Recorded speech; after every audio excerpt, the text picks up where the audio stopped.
গতকাল গভীর রাতে যেভাবে আনন্দপুর থানার সামনে সংঘর্ষে জড়ায় বিজেপির দুপক্ষ, ঠিক কি পরিস্থিতির সৃষ্টি হয়েছিল বিশেষ প্রতিবেদন তুলে ধরেছেন আমাদের প্রতিনিধি।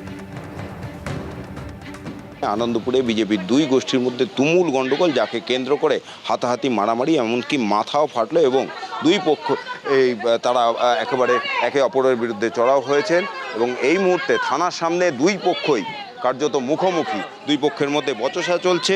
বিজেপির দুই গোষ্ঠী থানার সামনে চড়াও হয়েছেন একে অপরের বিরুদ্ধে। প্রথমে এক গোষ্ঠী তারা থানায় এসেছিল অভিযোগ দায়ের করতে, তারপর দেখা যায় যে থানার সামনেই হাতাহাতি হয়।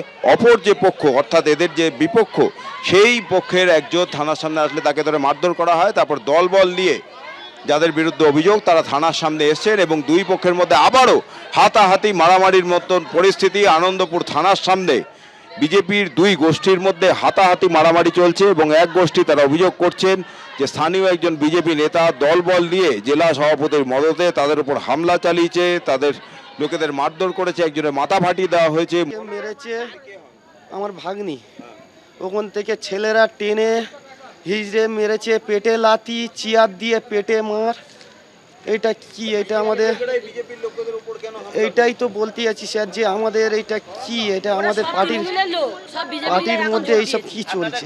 বিষয় সাসপেন্ড মন্ডল সভাপতি সব জায়গায় এলাকায় এলাকায় দাঙ্গা করে বেড়াচ্ছে। আজ আমরা বিজেপি করি, আমি নিজের রক্ত দিয়ে বিজেপি করেছি। এখন বলছি অরুণ বিষয় এখন টিএমসির হারমাদদের নিয়ে সংগঠন বানিয়ে বিজেপি তলাবাজি করে বেড়াচ্ছে। অরুণ বিষয় হচ্ছে মন্ডলের প্রেসিডেন্ট। মন্ডলের কিছু করতে হলে মন্ডলের প্রেসিডেন্টকে তো জানাতে হবে।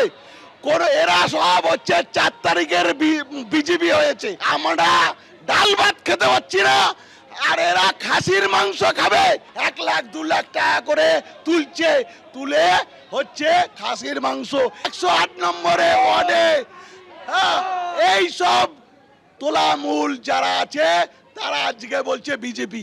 মন্ডল সভাপতি আছে, মন্ডল সভাপতিকে না জানিয়ে এখানে একটা পিকনিকের আয়োজন করেছে। সেই পিকনিকটা যত টিএমসি লোক আছে সেই টিএমসিদের কাছ থেকে টাকা পয়সা তুলে এই পিকনিকটা করছে, কিন্তু আমরা কিছুই জানি না।